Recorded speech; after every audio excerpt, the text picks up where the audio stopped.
Hello guys. तो आज मैं आपके साथ जो चीज़ शेयर करना चाहती हूँ वो हमारे करियर रिलेटेड है, हमारे फिनेंशियल गोल कह सकते हैं या कुछ भी कह सकते हैं या आप मोटिवेशन कह सकते हैं एक तरीके से। तो मैं आप सबको ये बताना चाह रही हूँ कि हम कब तक एक एवरेज ऑडियंस बन के रह जाएंगे, हम कब तक जो है एक एवरेज ही रह जाएंगे। जैसे कि मैं मधु पांडे, ठीक है। मैं आईटी में जॉब करती हूँ। इससे पहले भी मैंने डिफरेंट डिफरेंट कंपनीज में जॉब करी है और फाइनली जब मुझे पता लगा कि हाँ, मैं वैसे आईटी बैकग्राउंड से हूँ, लेकिन जब मुझे पता लगा कि यहाँ ग्रोथ ज़्यादा है तो मैंने यहाँ स्विच किया, ठीक है। यहाँ हम अपना 100% देते हैं, डेडिकेशन देते हैं, एंड इसके बाद क्या होता है, आप छोटा मोटा प्रमोशन मिल जाता है, आपको सब कुछ ही मिल जाती है। लेकिन वहीं अगर आप देखेंगे कि आजकल कंटेंट क्रिएशन जो चल रहा है, मैं नाम नहीं लेना चाहूँगी, लेकिन आपने देखा होगा कि बहुत सारे ऐसे यूट्यूब क्रिएटर हैं या बहुत सारे ऐसे लोग हैं जो अपने डेली ब्लॉग से या बहुत सारी ऐसी चीज़ें हैं जिनके थ्रू वो बहुत अच्छा अर्न कर रहे हैं, ठीक है। तो ऐसे टाइम पे ना हमारे अंदर ये चीज़ आ जाती है कि क्या हम कैपेबल नहीं है या हम में ऐसा क्या है पॉइंट, ठीक है।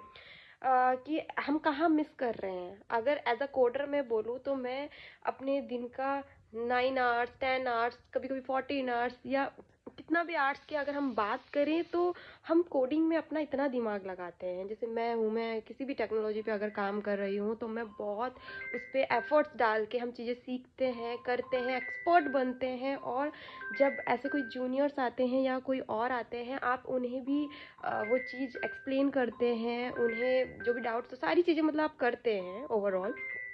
And then you are become a senior developer, then another post, then other post. But आप एक हाईएस्ट लेवल पे कब पहुंचेंगे? हम दिन भर सोचते रहते हैं। जैसे मैं अपनी बात करना चाहूँगी कि मैं दिन भर सोचती हूँ कि ठीक है, मैं ऐसा क्या करूँ, क्या यूनिक करूँ, मैं ऐसा कुछ करूँ कि जिससे मैं एक अच्छे लेवल पे पहुँच सकूँ। मैं अभी 29 की हूँ, राइट।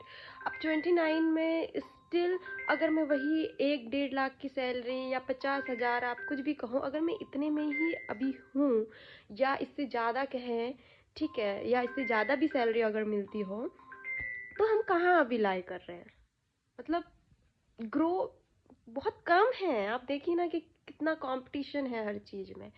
तो इसलिए मैं कहना चाहती हूँ कि आज मैंने कुछ सोचा नहीं, मैंने कहा बस मैं एक ये रैंडम वीडियो बनाना चाहती हूँ। मैं अपने मन की फीलिंग्स जो है अदर्स के साथ शेयर करना चाहती हूँ कि बट अब ये टाइम आ गया है कि अगर मैं इतना दिमाग कोडिंग में लगा सकती हूँ तो उसका 10% अगर मैं कंटेंट क्रिएशन में दे दूँ ना, तो मुझे लगता है कि हम बहुत कुछ अचीव कर सकते हैं विथ कंसिस्टेंसी। बिकॉज हमें पता है किसी भी काम के लिए कंसिस्टेंसी होना बहुत ज़रूरी है। अगर हम किसी चीज़ में लगातार एफर्ट्स नहीं डाल रहे हैं तो वो बेकार है, ठीक है। तो मैं कोडर एज अ कोडर हूँ, मैं जॉब भी कर रही हूँ, ठीक है। और अब मैं साथ पे ये भी चाह रही हूँ कि मैं इससे आगे अपनी लाइफ में कुछ अचीव करूँ, तो मुझे यहीं से शुरुआत करनी पड़ेगी। सो आई एम स्टार्टिंग। सो मैंने तो शुरू कर दिया है। आप कब कर रहे हैं? जो भी आता है दिमाग में बनाइए, वीडियोस बनाइए, कुछ भी कीजिए, बट डू समथिंग। ऐसे तो काम नहीं चल पाएगा बॉस, बहुत कंपटीशन है ये। तो ठीक है, एट द एंड में बस यही कहना चाहूँगी कि जो भी समझ आता है, जो भी मन करे, जिस भी फील्ड में आप जाना चाह रहे हैं, जाइए, फुल डेडिकेशन से जाइए, फुल एफर्ट्स के साथ जाइए।